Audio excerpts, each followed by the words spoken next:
Hey guys, it's Cora Ross and welcome to 6 News. Today we have a balancing update for Operation Grim Sky. This is test server balancing feedback. Now this is interesting because of course the test server hasn't even been out a week and Maverick is getting some pretty severe nerfs. So first up is the blowtorch damage to barbed wire. Right now it's pretty much instant, like just so quick you just take out that barbed wire really fast. So they're upping it. It's now going to take 2 full seconds, or approximately 2 seconds, to be destroyed. But the massive thing here is it's going to take half of a canister to destroy a single barbed wire. That's a lot of fuel. He has like 4 of them in total, so that is quite a significant amount just for barbed wire. That's a big nerf. For secondary gadgets, he's going to be losing his smoke grenade and gaining a stun grenade. Now, certainly, the smoke grenade was great if you were teaming up with Glaz and you were putting just a few kill holes in, and you drop smoke, and Glaz is like perfectly safe while he snipes away. But he is a 3-speed, so I think the stun grenade is going to be potentially very good for him, and might still be something he uses. Like he's still going to be able to put holes in walls and throw a stun grenade into like objective rooms and stuff.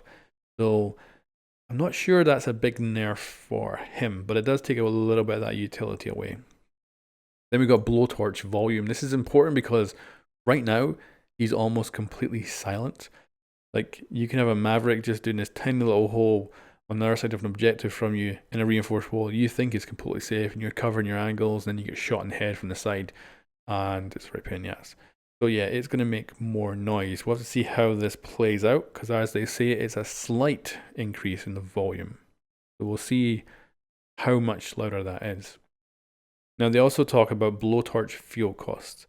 So, interestingly, they cannot actually increase the fuel costs for breaching, which I would have loved to have seen on like reinforced walls, that it actually costs more fuel to actually go through them because they are metal, whereas other walls are just like wood and stuff. It felt like having them both be the same cost is a bit silly, but obviously they cannot actually go in and change that. So they're potentially thinking about reducing the overall ammo that they have in the blowtorch. But they're going to wait and see how things go before they decide to change anything. But we could see him losing maybe like a canister's worth of fuel. So potentially another nerf coming in the future. And then we got blowtorch range. So right now they're not looking to do anything with the blowtorch range. They talk about here that they think it's pretty much perfect, and I agree. I wouldn't like if you had to be closer, like you literally have to be touching, and you certainly can get a little bit away, but still, the range is it's only 2 meters. It's not far, so hopefully they will keep it that range because I think it is the best. But yeah, they're letting us know they're open to looking at this in the future and see how it comes out. But they do say it's a last resort adjustment. But we'll have to see because right now, even with all these nerfs, Maverick still has a ton of utility. He's so useful and he's a lot of fun to play.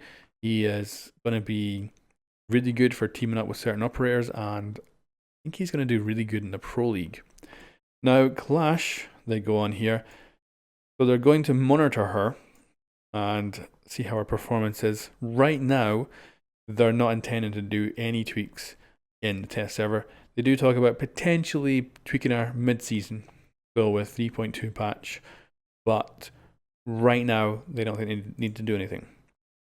My big problem with Clash is right now that she's so weak by herself, but very powerful with a good couple of defenders backing her up. And I think in the Pro League, with like a super coordinated team, she could be insanely good. Like if you just get that right tactic and just use it so well coordinated, I think she could be OP in the Pro League. But we'll have to wait and see. There's no way to tell until the Pro League gets a hands on them and actually see them in action. So recoil. So this is interesting. So shotgun recoil apparently is not correct right now, but they're not going to be able to fix it with the launch of Grim Sky. But the fix will come at some point during the Grim Sky season, but they don't give a timeline on that at all. Then you got machine pistol recoil. So this is interesting because when they did initially talk about the recoil system coming with Grimsky, they seemed to make it pretty clear that it was going to be pretty much the way it is now, and there wasn't going to be much difference, and you probably wouldn't notice. Whereas with the secondaries, the secondary machine guns, you know, you really do know it, and they do say that they want secondary weapons to feel like secondary weapons. They don't want them to feel to be primary. They very much want them to be a secondary option, and that means not as good as the primary weapons. So it seems that that recoil on those machine pistols and things are going to stay very, very bad. Like they are not good, and apparently that is how they're going to do it. So yeah.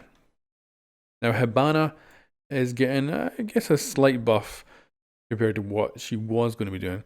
So reinforced hatches currently need 6 pellets in the test server, but with the update that's coming out today, they'll only need 4 to pop an entire panel. Now, yeah, it's I get why they talk about the fact that sometimes a pellet is a little bit inconsistent and maybe won't attach to the panel, and then you're screwed. You have to fire a whole other charge. So they're going to bring it down to 4 so that if some of your pellets mess up, you're okay. But it kind of takes away the whole point of doing it in the first place, I think. Bring it down to 4. But anyway, there we go. That kind of slightly buffs Hibana back up again compared to where she was with the previous one. So Zofia, her concussion grenades. Apparently the devs think that she just has too much utility right now. So she's going to get 3 concussion grenades instead of 4. And this adjustment will require her to be more thoughtful about when and where she chooses to use her concussion grenades. Because apparently it's just too easy for her to like take over rooms and stuff with all these concussion nades. So they're going to reduce from 4 to 3. This is an interesting one. I was actually recording a Mythbuster episode with this as part of it. And Glaz will no longer be able to destroy castled armor panels with his sniper rifle. Now this is, I'm not sure. This one I'm not sure about at all. So originally we had a bug that prevented Glaz from being able to destroy castle's armored panels. As this makes sense and is a positive way of adjusting both operators, we have decided not to fix it. So it's interesting. This is a bug, and they've gone, you know what? We're not going to fix it. It actually works out. The only problem is you can still make plenty of holes in the castle barricade, and then easily with the thermal scope snipe through it to kill people. Which means defenders are going to be a little bit less aware, because you can have all these holes in the castle barricade that from a distance you're just not going to be able to see. Whereas with Glaz's thermal scope, you can see people moving around behind it very easily because they're this nice bright color. So I don't know if it's actually a nerf to Glaz or a buff, and I don't know if it really helps Castle at all. Yeah, I don't know. So the next step of this interaction will be to prevent Glaz from shooting through armor panels. Now this, of course, would be a buff to Castle, and they do say here we are not able to deliver it with Year 3, Season 3 patch, but it will likely come again mid-season with 3.2. So yeah, it's a bug they're not going to fix, but it does let us know what they're thinking about, which is that Glaz will not be able to destroy castle barricades. Like I'm literally talking even a hole.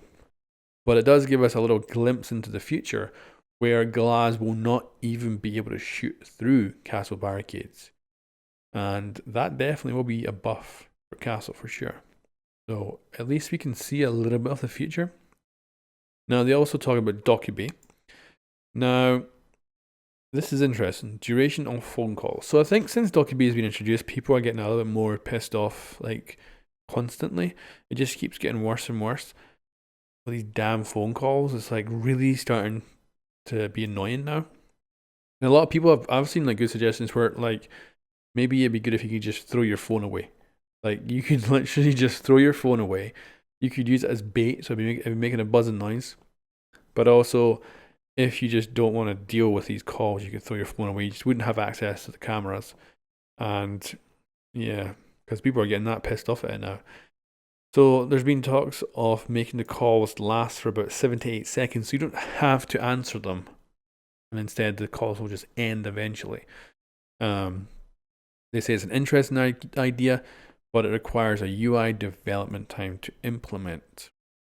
This is not something we can include with Grimsky, but we may be maybe looking at something like that in the future. Now, the big issue I have with this is Clash. Because she has that shield up and she's very much about being right up front with the enemy, it's so annoying when you get a phone call and you can't like just put your shield away and answer the phone because you're freaking doing your job, but you're holding back the enemy and you got to be paying attention, and you've got this freaking constant buzzing going on, which is a real pain in the ass when you're playing Clash, and I've noticed that. So I'm wondering if that's gonna be a pain in the ass, and it sounds like it, at least for a little bit, until there's another patch at some point. Anyway guys, that is the Operation Grimsky test server balancing feedback. So Maverick is already getting nerfed, but Clash has avoided any nerfs right now. You can let me know what you think about this in the comments below, and I'll catch you next time.